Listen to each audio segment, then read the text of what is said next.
And with a growing number of countries around the world, as Alex pointed out, now formally recognizing a Palestinian state, what effect will this have on Israel's security? Yeah, that's right. Joining us now to break it all down is president of the London Center for Policy Research, retired Lieutenant Colonel Tony Shaffer, plus CIA analyst and National Security Council member Fred Fleitz. Gentlemen, thanks for coming on. Tony, Colonel, I'm going to start with you here. Your reaction to the growing international recognition of a Palestinian state, even as Hamas continues to call for the destruction of Israel. Why do I get the sense that they're being rewarded on the world stage now for October 7th? That's how it seems to me. What say you?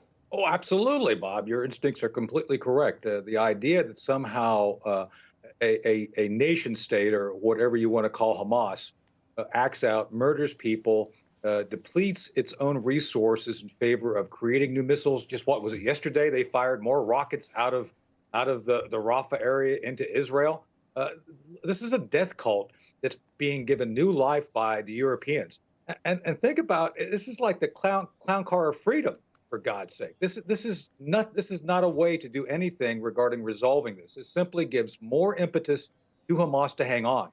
And Bob, I've said this on the show before, I'm going to say it again here. The quickest way to resolve the human suffering of the refugees in Gaza is to finish the war, either by Hamas surrendering or the Israelis prevailing. But this whole thing is virtue signaling, and it does not do anything to resolve the situation at all. Yeah, I think that's an excellent point. I mean, Israel's government is actually accusing the three countries doing exactly what Bob said, of actually rewarding terrorism. So when you actually have heads of state coming to that conclusion, things are definitely falling apart. Now, speaking of falling apart, Fred, I want to move on to this. In response to an Israeli airstrike on Hamas in Rafah, several dozen civilians were also killed yesterday. Now, Israeli Prime Minister Benjamin Netanyahu says the deadly strike was the result of a tragic mishap, while also continuing to stress that Israel must destroy Hamas's last remaining battalions in Rafah.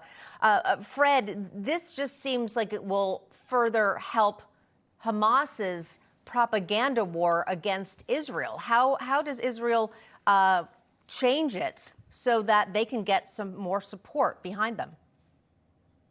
Well, we know that Hamas is waiting for accidents and tragedies like this, that it can play up to the media to make it look like the victim. But look, we know war is hell. Colonel Shaffer will talk about that.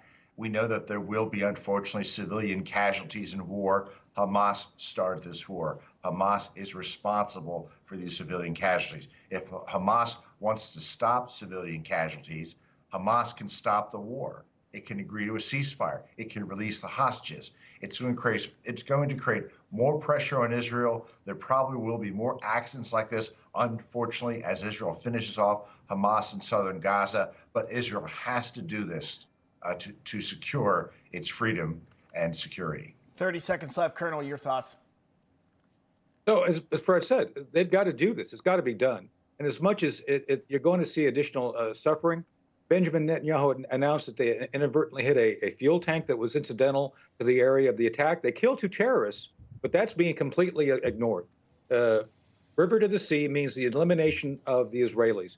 The Israelis cannot permit that. Bob, they've got to finish the job, and they've got to do it in such a way it's decisive and complete. And I don't care what other countries say or try to do. They've got to do it, and they've got to do it quick. Colonel Shaffer, Fred Fleitz, always appreciate it. Thanks. Thanks, Bob. Good to be here.